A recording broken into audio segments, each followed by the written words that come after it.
meus irmãos. Mais uma lição da Escola Bíblica Dominical e é com muito prazer que nós estamos aqui para, juntamente com os irmãos, descortinarmos este ensino tão importante da Palavra de Deus e do livro de Isaías. E nós estaremos vendo hoje a soberania do reino de Deus. Soberania do reino de Deus. A lição de hoje, ela nos leva a entender ou a refletir sobre a dimensão dessa soberania do reino de Deus e como atinge a cada um de nós, de que maneira nós vamos nortear a nossa vida através desse estudo tão importante da palavra. A soberania, a dimensão da soberania do reino de Deus. É por meio dessa dimensão, ela vai nos levar, vai nos transportar para um pensamento lógico com relação das coisas que ainda irão acontecer, e também das que estão acontecendo hoje. Por meio do seu reino e da maneira poderosa como Deus se revelou aos homens através de seus profetas. Todos devemos conseguir os nossos propósitos de cumprir a ordem, a vontade do Senhor, para que nós possamos estar engajados nesse reino, para que nós tenhamos a real compreensão de que ele existe e que foi preparado por Deus para o seu povo. Quando nós falamos nas dimensões do reino de Deus, nós às vezes nós falamos porque está ali, é a lição, e nós vamos começar a dizer. E só. Nós temos que realmente pensar, falar e saber que está ali na lição, mas também de colocar em prática para a nossa vida a compreensão do que realmente Deus estava fazendo. Desde o início, ele preparou o reino para o seu povo. O profeta, os reinos e o agir de Deus é a primeira parte para nós refletirmos. O profeta Isaías, ele viveu num período muito complexo, muito desafiador e com profundas mudanças. Assim é que nós vamos encontrar o mundo, o povo hebreu, de uma forma transformadora, recebendo as profecias e procurando viver os grandes momentos do século VIII antes de Cristo. Em consequência desse grande movimento, o porta-voz de Deus, através da sua profecia, Isaías, ele vai colocar as pessoas, sabendo já o que havia acontecido anteriormente com os profetas, os seus antecedentes, Amós e Oséias.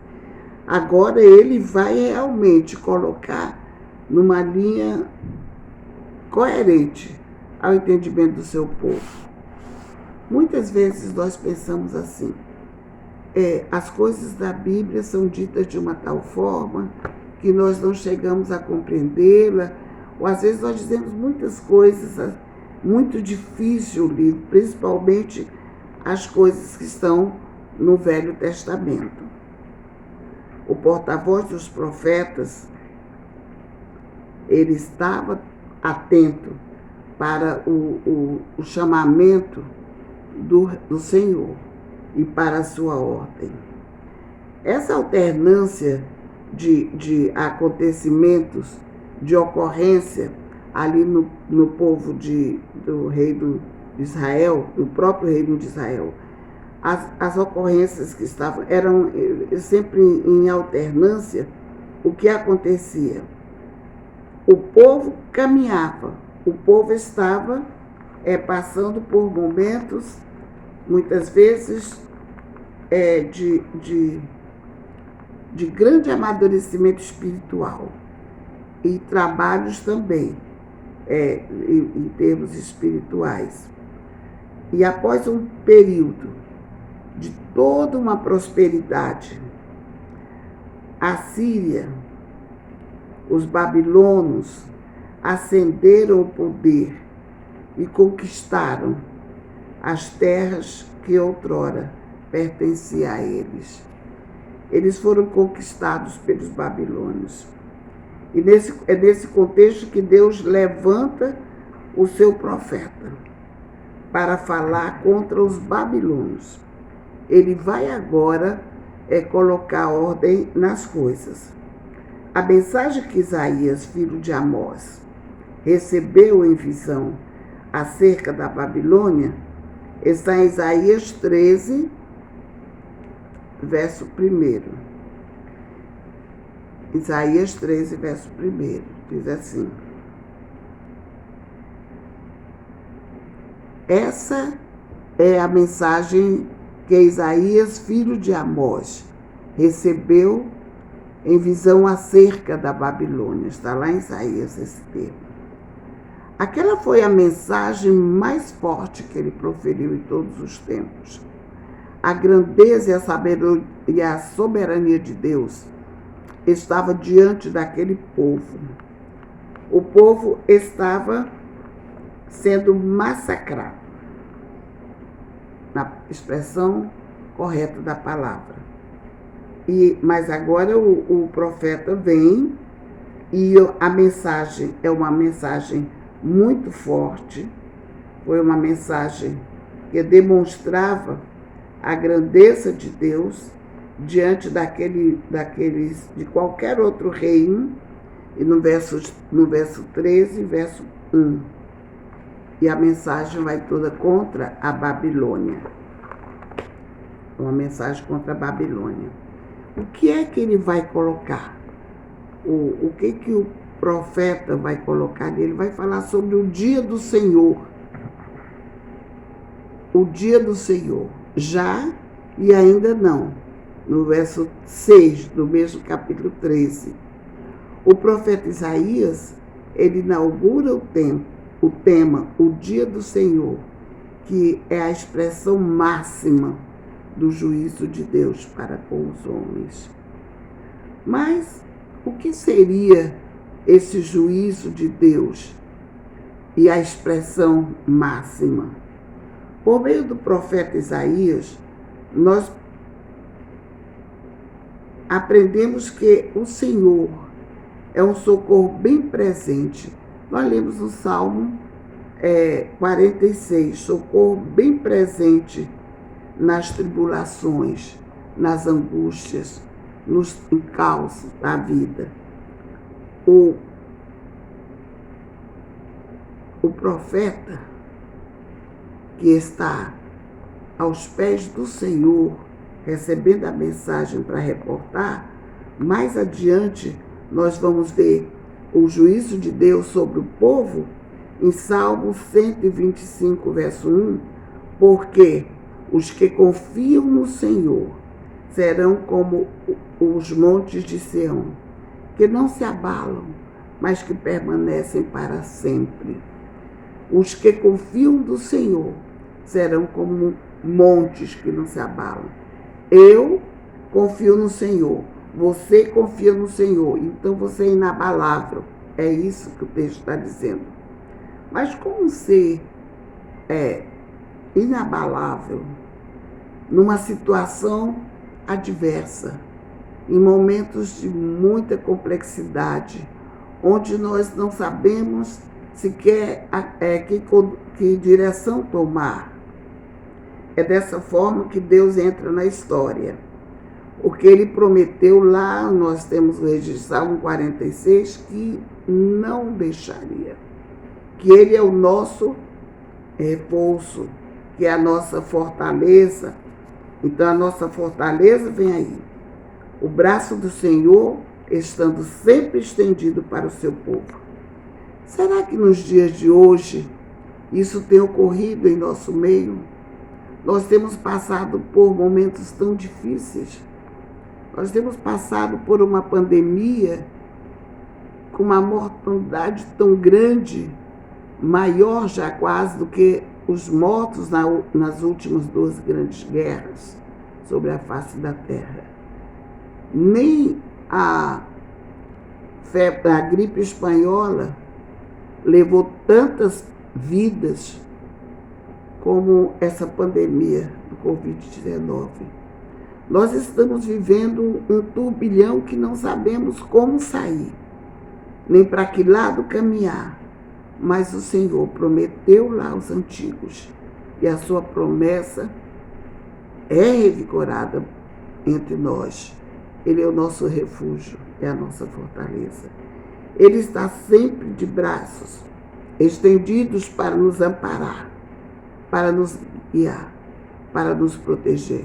Nós não temos hoje os babilônios acabando conosco, obrigando, nós não temos nenhuma nação sequer entrando. Às vezes os povos ficam falando, muitas pessoas, animosidade, às vezes, por animosidade de oratória, falam que o país tal quer invadir o Brasil, que o país tal, o Brasil vai ser vendido ao país qual, mas nada disso. O Senhor está ainda hoje de braços estendidos para nos guardar, para nos livrar, para nos proteger. E Ele não permitirá que nada aconteça, a menos que nós deixemos os seus caminhos, a menos que nós deixemos de caminhar pelos caminhos que Ele nos orientou. O Salmo 125 diz: porque os que confiam no Senhor são como o monte de Sião, nós já falamos, que não se abala, mas que permanece para sempre. Não é uma coisa qualquer, é uma fortaleza. Então, aqui nós lemos, nós estudamos que Ele instituiu o dia do Senhor. O dia do Senhor já e ainda não. Às vezes nós estamos lendo aí muitas coisas e dizendo que estamos vivendo os últimos dias, que o Senhor já vem, todas as profecias estão sendo cumpridas. Nós estamos vendo os delitos e as confusões, nós podemos chamar assim, que ocorrerão nos últimos tempos, acontecendo agora, pais contra filhos, filhos contra pais, nação contra nação, povo contra o povo. Nós estamos dentro do Brasil vivendo quase que uma guerra, onde o nosso povo os nossos inimigos são os próprios brasileiros. Nós estamos vendo brasileiros lutando contra brasileiros. Aí nós paramos e pensamos, chegamos ao fim, são os últimos dias. Mas aí a palavra do Senhor diz que ainda não será o fim. Toda essa contribuição teológica, de tradição que nós temos recebido e respaldados pelo que ocorreu com o profeta Isaías, aconteceu, é imensurável, diante das circunstâncias, vão acontecer dessa forma? Poderão acontecer, mas já é o dia e ainda não. Assim a nossa lição nos encaminha hoje. Mas o que será isso? A ideia do dia do Senhor. E nós vamos ler lá em Isaías 13, verso 6, chorai, porque o dia do Senhor está perto, virá com destruição do Todo-Poderoso. Vai causar um pavor muito grande entre o povo, não é? Virá com chorai. Nós choramos quando estamos numa aflição muito grande, nós vamos plantear e tudo mais. E já vem o dia do Senhor, dia horrível, com furor e ardente, para destruir a terra e dela exterminar os seus pecadores, no verso 9 do mesmo capítulo 13. O profeta Isaías, ele inaugura esse tema, o dia do Senhor, e vai levar o povo a pensar no juízo, na expressão máxima do juízo de Deus. O juízo de Deus que vem sobre os maus. As pessoas que não aceitam, que não acreditam nele, essas pessoas terão esse juízo. Essas pessoas passarão por esse massacre e terão todas essas sanções. Mas, de repente, nós continuamos olhando aqui o nosso texto e diz que será determinado, virá sobre as nações estrangeiras, mas que em outras ocasiões alcançará o seu povo também. O juízo terrível vem para os que não obedecem, vem para os que não aceitam, mas nós poderemos ser atingidos se nós não caminharmos no caminho que ele determinou que caminhássemos. A primeira delas é a dimensão teleológica, na medida em que cumpre o propósito divino de coração, como, por exemplo, o que ocorreu nos dias do Reino do Norte contra a Assíria, que ela teve uma prosperidade muito grande, estava indo bem. Depois de um tempo de muita prosperidade, ela cai na mão dos babilônios e vai sofrer. Vai sofrer por quê?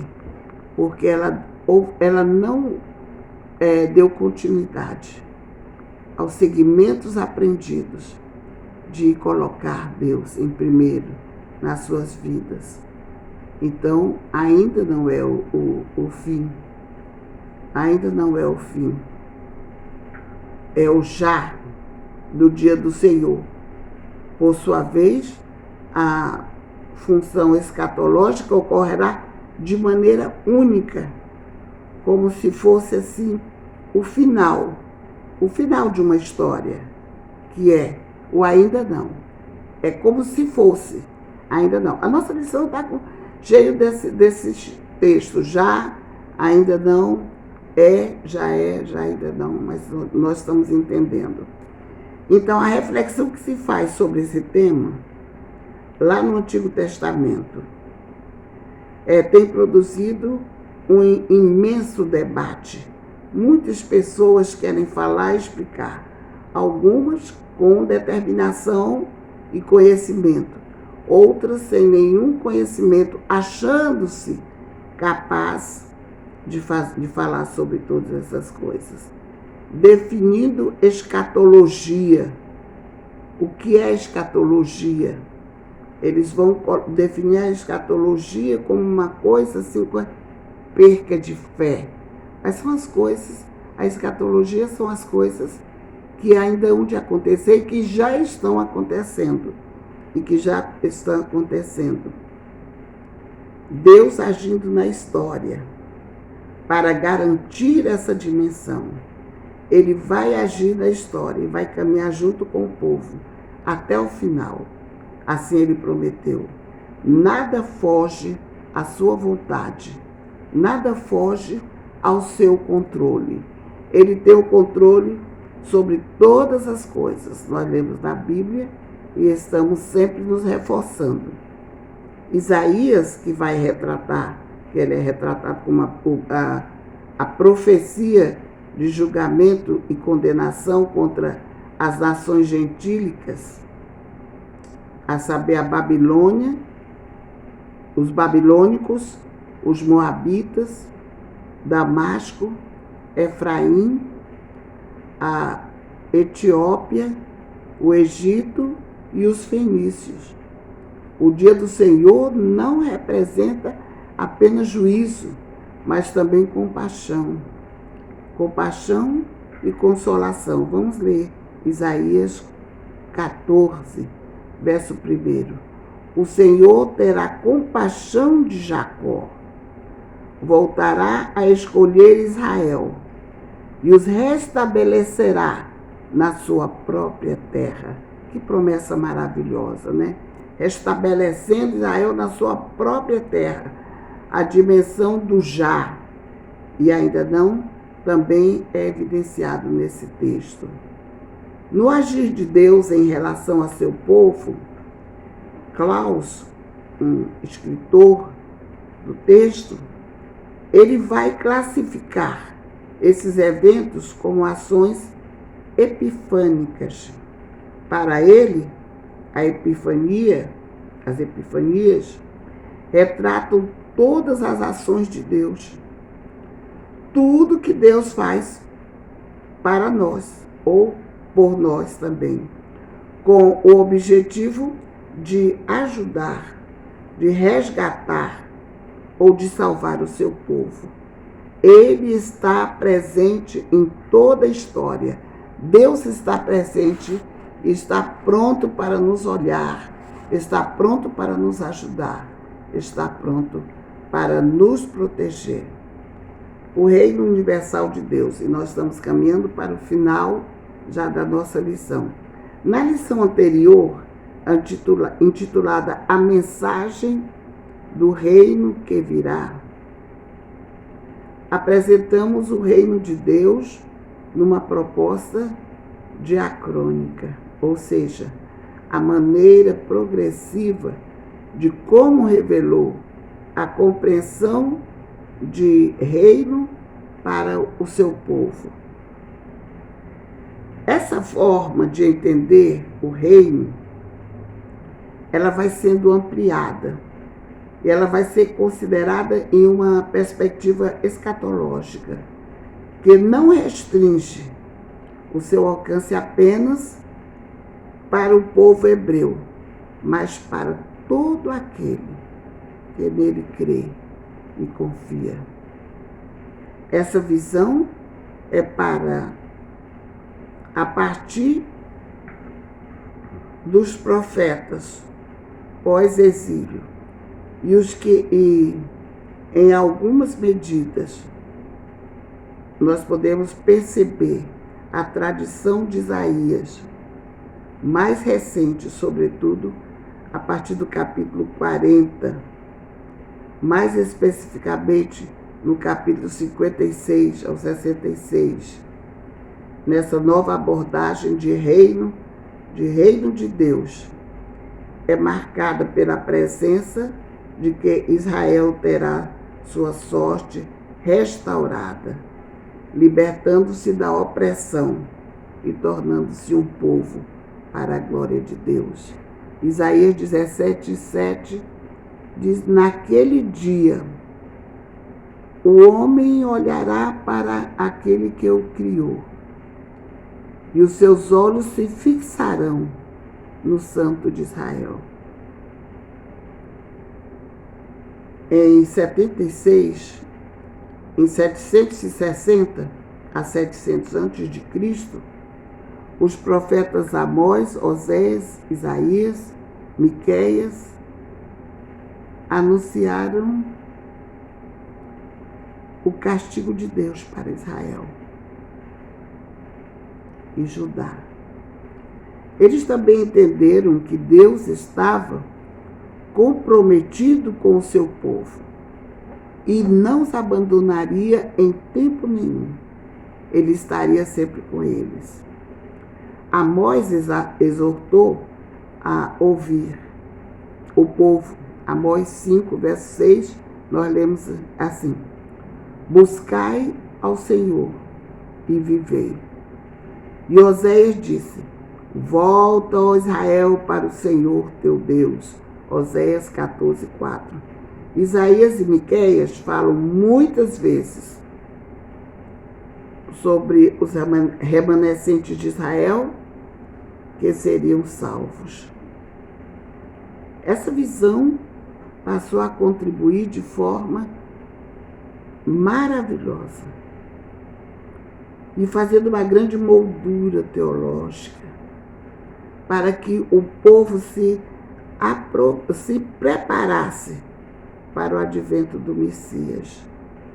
pela vinda do Senhor, pela revelação do Senhor, pelo Deus do universo, pelo Deus da paz universal, pelo Deus das evidências do reino universal.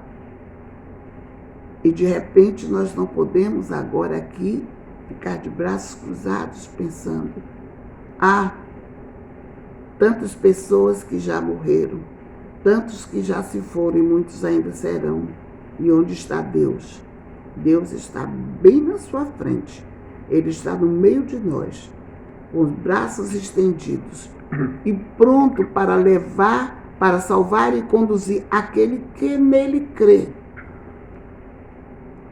Não adianta você ficar pensando, você negando, você desacreditando e achando que Deus vai estar. Se você não acha, ele não vai estar. E nas considerações finais, nós vamos encontrar. Nesse reino, no reino de Deus, que será estabelecido, não haverá mais dor, não haverá lágrimas. E toda a revelação de Deus será plena, infalível, onde todos nós teremos a vida eterna, se crermos, a vida eterna prometida para aquele que está na presença do Senhor, para aqueles que esperam no Senhor, para aqueles que estão prontos para vivenciar o grande dia, o dia do Senhor. Que Ele nos abençoe e nos ajude a compreender tanta riqueza de fatos que existem. Vamos orar.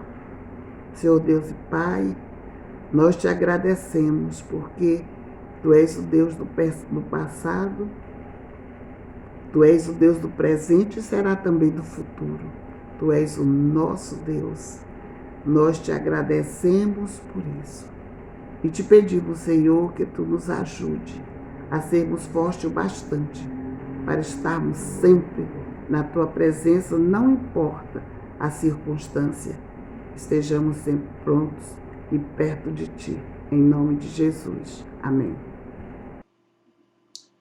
Graça e paz, meus irmãos, graça e paz. Espero que todos estejam bem, que tenham descansado, aproveitado esta noite, pois estamos caminhando para o último encontro de gratidão a Deus, de celebração pelo centenário da Igreja. Temos tido a oportunidade de receber a bênção de Deus através do carinho dos irmãos, através do amor expressado em palavras, em louvor, em mensagens. Deus tem sido tão bom conosco que tem nos preservado de todos os males que poderiam surgir e nos dado a bênção de estar em sua presença. Dificuldades existem e existirão, sempre haverão, porque somos falhos, somos seres humanos. Mas o nosso Deus tem sido misericordioso, bondoso, sustentador.